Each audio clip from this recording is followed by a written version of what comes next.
उम्र भर क्या बेहिसी की जिंदगी कहलाएगा। अब तो बन इंसान कब तक आदमी कहलाएगा। कुछ न कुछ तो बोलना होगा मुझे उसके खिलाफ। अब मेरा खामोश रहना बुज़दिली कहलाएगा।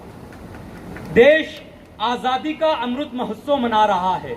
कहा जा रहा है कि देश विश्व महाशक्ति बनने की दिशा में कदम बढ़ा रहा है, लेकिन माननीय महोदय, देश की परिस्थिति और लिए जा रहे निर्णय को देखकर ऐसा बिल्कुल भी नहीं लगता है। कारण ये कि समस्याओं का समाधान की बात होनी चाहिए, लेकिन अंगूर खट्टे हैं वाली बात की जा रही है।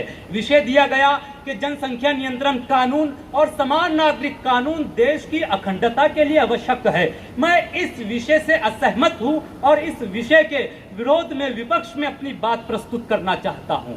माननीय महोदय, महंगाई, बेरोजगारी, आत्महत्या, शिक्षा, सुरक्षा, आतंकवाद और अन्य समस्याओं पर बात होनी चाहिए। इन समस्याओं का समाधान होना चाहिए, लेकिन ऐसा नहीं होता है तो प्रश्न उठता है, क्या देश में समान नागरिक कानून और जनसंख्या नियंत्रण कानून लागू कर देने से सारी समस्याओं का समाधान हो जाएगा? नहीं, ऐसा कभी नहीं होगा। इससे ये स्पष्ट होता है कि अपनी असफलता को छुपाने के लिए जनता को भटकाकर वोट बैंक मजबूत करने की कोशिश की जा रही है। माननीय महोदय, दर्द कहीं है, बताया कहीं और जा रहा है कि एक दो जख्म नहीं, जिस्म है सारा छलनी। दर्द बेचारा परेशान है, कहां से निकले। बात की जा रही है कि बढ़ती हुई जनसंख्या भारत की अखंडता के लिए खतरा है। माननीय महोदय, मैं ये कहना चाहता हूं कि बढ़ती हुई जनसंख्या से भारत की अर्थव्यवस्था बढ़ेगी। बढ़ती हुई जनसंख्या भारत की अखंडता को और मजबूत करेगी।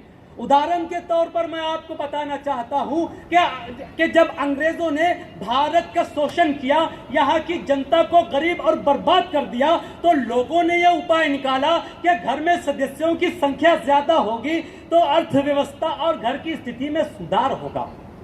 हमें मध्यकालीन भारत का वो समय भी याद करना होगा कि जब भक्ति आंदोलन चलाया गया, जिसके बाद बड़ी संख्या में लोगों ने संन्यास लिया, जिसका प्रभाव यह हुआ कि बहुत बड़ी संख्या में देश की जो जनसंख्या है उसमें कमी आने लगी, और जब जनसंख्या में कमी आने लगी तो अर्थव्यवस्था में भी कमी आने लगी।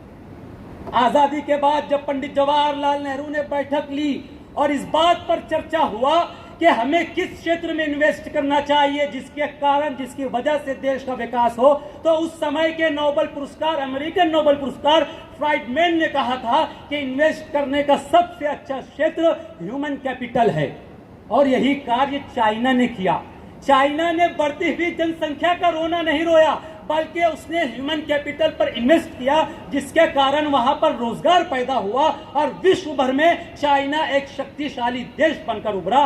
भारत के लिए ये सीख लेनी चाहिए चाइना से कि उसे जनसंख्या का रोना रोने की बजाय ह्यूमन कैपिटल पर इन्वेस्ट करना चाहिए, जिसकी वजह से यहाँ पर रोजगार पैदा होगा, अर्थव्यवस्था बढ़ेगी और देश का विकास होगा।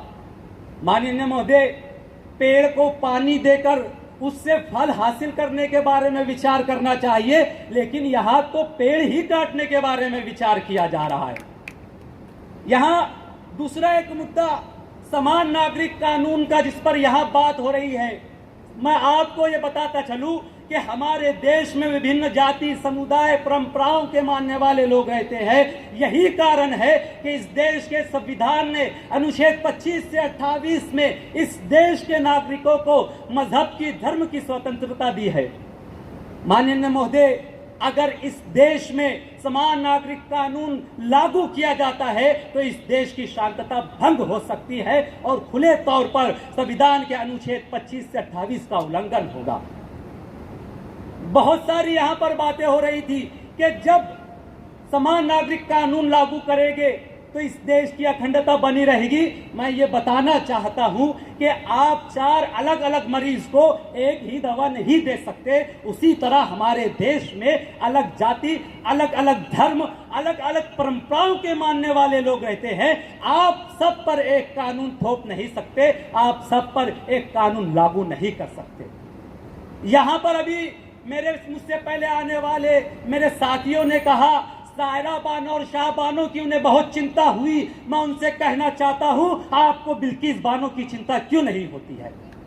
माननीय महोदय, गोवा की यहाँ पर उदाहरण दिया गया तो मैं ये आपको बताना चाहता हूँ, गोवा की परिस्थिति और है। गोवा में 25 वर्ष से 30 वर्ष तक अगर बच्चा नहीं होता है तो दूसरी शादी करने की वहां पर अनुमति है। आप ये भी बताइए।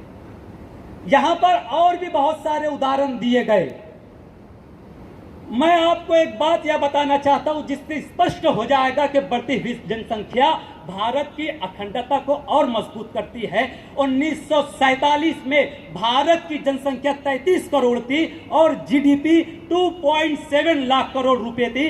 आज 2022 और 23 में भारत की जनसंख्या 142 करोड़ से अधिक है और जीडीपी 273 लाख करोड़ से अधिक है। इससे ये स्पष्ट हो जाता है कि बढ़ती हुई जनसंख्या से भारत देश की अर्थव्यवस्था में सुधार हो रहा है, भारत का विकास हो रहा है। यहाँ पर बढ़ती हुई जनसंख्या को यह उदाहरण दिया गया कि इससे बेरोजगारी बढ़ रही है, इससे जो है भूख बढ़ रही है। तो मैं आपको बताना चाहता हूं कि आज भी भारत देश में हर वर्ष 2.1 करोड़ टन अनाज बर्बाद होता है।